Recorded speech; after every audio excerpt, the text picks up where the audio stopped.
Welcome back to Podcast and Chill. I'm Leo, your favorite host. Well, I hope I'm your favorite. And joining me, as always, is Gwen. Hi, everyone. I'm not here for jokes, unlike Leo. Oh, come on, Gwen. We need balance here, you know? I handle the jokes, you bring the facts. Fair enough. Speaking of which, do you remember that community post where we asked everyone for podcast topic ideas? Of course. Any interesting suggestions? Oh, yeah, lots. But one topic kept popping up more than others. Let me guess. How to laugh at Leo's jokes. Ah, close, but no.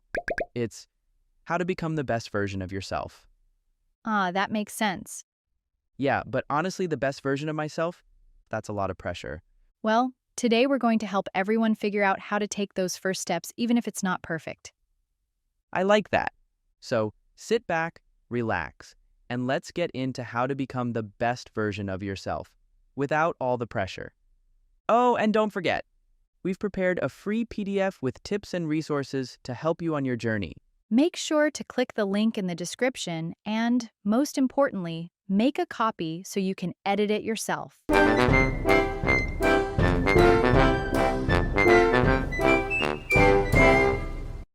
All right, Gwen, today we're talking about a big topic, how to become the best version of yourself. Yeah, and that's something people often talk about, but it's not as easy as it sounds, right? No, it's not. A lot of people think it's just about setting goals, but there's a lot more to it, True. And I think the first step is self-reflection, taking time to really understand yourself. right? It's important to ask yourself questions like, am I living in a way that makes me happy? Exactly. Or, what's stopping me from growing? Research from Harvard University shows that people who regularly reflect on their actions tend to make better decisions. That's because they're more aware of what they need to improve.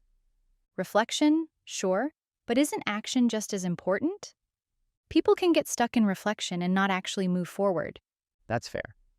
But without understanding what's holding you back, how do you even know what actions to take? True. But I think people often use reflection as an excuse to delay. You've got to strike a balance. Fair point. That's where setting goals comes in, right? Yes, but goals need to be realistic. Too many people set goals that are way too big. I don't know, Gwen. Big goals can be motivating if you have the right mindset.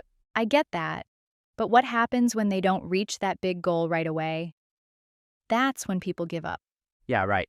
That's why I always say, break it down into smaller steps. Agreed.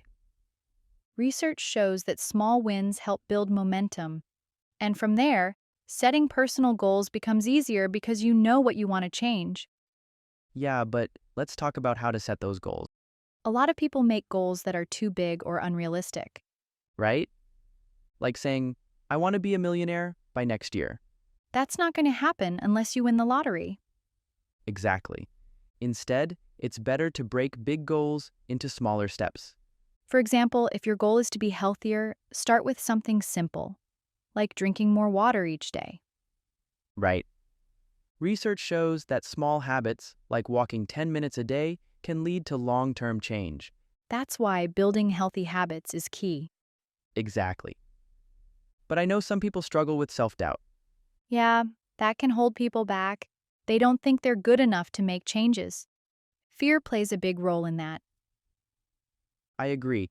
The University of California did a study showing that fear of failure often stops people from reaching their goals.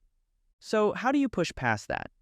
Well, one thing is to accept that mistakes are part of the process. No one becomes their best self without failing a few times. So, start small. Don't focus on being perfect. Focus on making progress. I agree, progress matters more than perfection. It's like building a muscle. The more you practice, the stronger you get.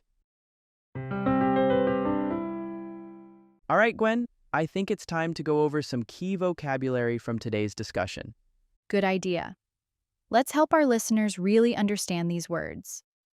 First up, we have the word reflection. Reflection means thinking deeply about something, especially about your actions and how you can improve. For example, you can reflect on your day before going to bed. Right, Leo. What's next? Next, we have goals. A goal is something you want to achieve, like learning English or getting fit. For example, my goal is to run a race next month. Great example, Gwen. The next word is habits. A habit is something you do regularly, like brushing your teeth or going for a walk. Yeah, building healthy habits can make a big difference in your life. Exactly. Next up is fear. Fear is the feeling of being scared or worried about something, like failing or trying something new. Last but not least, we have progress. Progress means moving forward or improving in something, even if it's little by little. Like when you practice English every day, you're making progress even if you don't notice it right away. So, Gwen, we've talked about goals and reflection. But let's dive into something equally important: continuous learning, Absolutely. The journey of becoming your best self doesn't end with setting goals. It's a lifelong process. right? There's actually research from Stanford University that shows people who adopt a growth mindset are more likely to succeed. A growth mindset means believing you can improve through effort rather than thinking your abilities are fixed. That's really important. It's easy to get stuck thinking, I'm just not good at this, and then never try again. Exactly. But if you believe you can get better, you'll keep pushing yourself even when things get tough. That's true for anything in life, not just work or school. Totally. And there's research from the American Psychological Association showing that people who keep learning new things, even later in life, tend to be happier. It makes sense, right? Learning keeps your brain active and gives you a sense of accomplishment. Absolutely. It also opens doors to new opportunities, whether it's a new job or just a new hobby. And here's an interesting study. Research from the University of Texas found that people who continue learning into older age reduce their chances of cognitive decline. That's pretty powerful.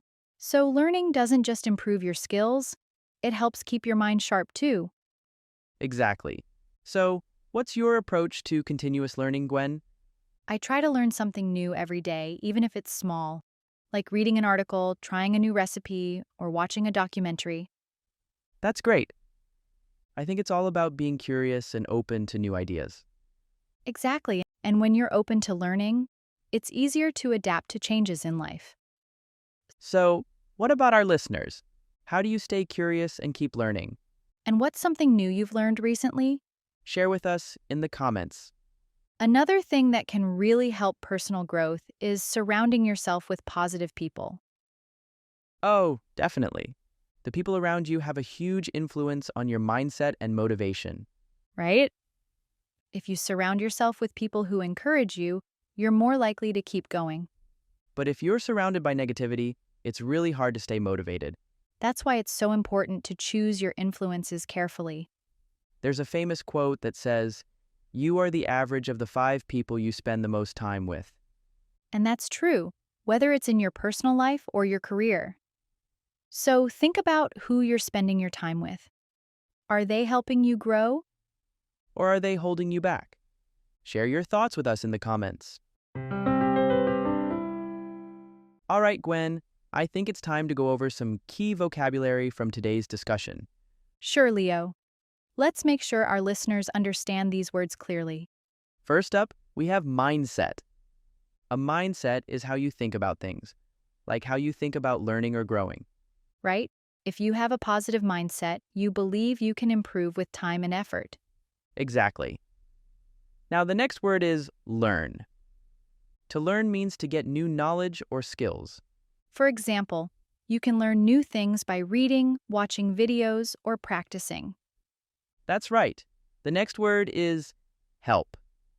Help means to make something easier for someone. Like when your friend helps you understand something new. Exactly. And now we have grow. To grow means to become better or bigger over time, You grow by learning new things and practicing them regularly. right? And finally, we have change. Change means to make something different. For example, you can change your daily habits to improve your life. Exactly. Now, let's ask our listeners a few questions. Sure, first question. What's one new thing you've learned recently? Hmm, let me think about that. I recently learned how to make pizza at home. It's really fun, and now I don't have to order pizza all the time. That's awesome. Now for the second question. What's one change you can make to improve your daily routine? Hmm, I think I could spend less time on my phone and more time reading. That's a great idea.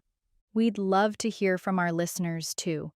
What's something new you've learned, and how will you make a positive change? Share your answers in the comments below. Well, Gwen, I think we've had a great talk today, Yes, Leo. We talked about many important things, like learning and making small changes. right? And I hope our listeners feel ready to become their best selves. Me too. Remember, little changes can lead to big results over time. Exactly. Before we go, don't forget to check out the free PDF in the description below. Yes, you can make a copy of it and write your own goals and ideas. It's a helpful tool to keep you moving forward. And let us know how you're using it in the comments below. That's right. We'll see you next time on Podcast and Chill. Thanks for joining us today. Take care and see you next time.